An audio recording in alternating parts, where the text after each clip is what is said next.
நம்முடைய அன்பு இரட்சகராயிருக்கிற இயேசு கிறிஸ்துவின் நாமத்துக்கு மகிமை உண்டாவதாக.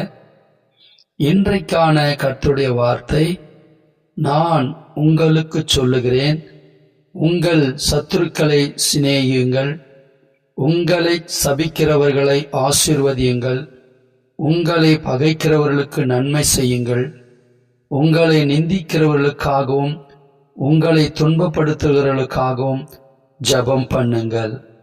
மத்தேயு சுவிசேஷம் 5ஆம் அதிகாரம் 44ஆம் வசனம். கர்த்தர் தாமே உங்களை ஆசீர்வதிப்பாராக. ஆமென். ஓடுமாற்றிற்கு அணை போடலாம், தேவ அன்பிற்கு அணை இல்லையே, அது குறையாதது என்றும்